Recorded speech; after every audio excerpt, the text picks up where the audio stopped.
কালি সমগ্ৰ দেশৰ লগতে অসম তথা উত্তৰ পূৰ্বাঞ্চলটো সফলতাৰে সম্পন্ন হৈ গ'ল ভোটগ্ৰহণ। নাগালেণ্ড হৈছে উত্তৰ পূৰ্বাঞ্চলৰ এখন বিশেষ ৰাজ্য। কিন্তু আটাইতকৈ গুৰুত্বপূৰ্ণ কথা আৰু সেই কথা আমি আপোনালোকক জনাম এই বাতৰিৰ মাজতেই। কালি সম্পন্ন হোৱা প্ৰথম পৰ্যায়ৰ ভোটগ্ৰহণত ভোট বৰ্জন কৰিলে বুজন সংখ্যক নাগালেণ্ডবাসীয়ে।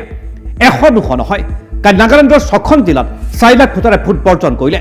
পূব নাগালেণ্ডৰ বাসিন্দা এই ভোট বৰ্জন কৰা 6খন জিলাৰ নাগৰিকসকল। পূব নাগালেণ্ডৰ কেন্দ্ৰীয় চৰকাৰে স্বায়ত্তশাসন প্ৰদান নকৰাৰ বাবে ভোট বৰ্জন কৰে এই 6খন জিলাৰ নাগৰিকে। গুৰুত্বপূৰ্ণ যে এই জিলাকেইখনত আছে 20টা বিধানসভা সমষ্টি। ইয়াত আছে 20জনকৈ স্থানীয় বিধায়ক। কিন্তু বিধায়কসকলো ভোটদানৰ পৰা বিৰত থাকে। নিৰ্বাচনী আয়োগৰ তথ্য মতে এটাও ভোট নপৰিল পূব নাগালেণ্ডৰ এই বৃহৎ এলেকাত। নাগালেণ্ডৰ এই ভোট বৰ্জন কাৰ্য দেশৰ শেহতীয়া ৰাজনৈতিক ইতিহাসৰ এক অভূতপূৰ্ব ঘটনা হিচাপে চিহ্নিত হৈছে। পূব নাগালেণ্ডক স্বায়ত্তশাসন প্ৰদানৰ দাবী কিমান শক্তিশালী এই ভোট বৰ্জনে সেয়া কথা পুনৰবাৰ প্ৰমাণ কৰিলে। ছত্তীশগড়, ঝাৰখণ্ডৰ মাওবাদী অধ্যুষিত এলেকাটো জনতাই ভোট বৰ্জন কৰি আহিছে।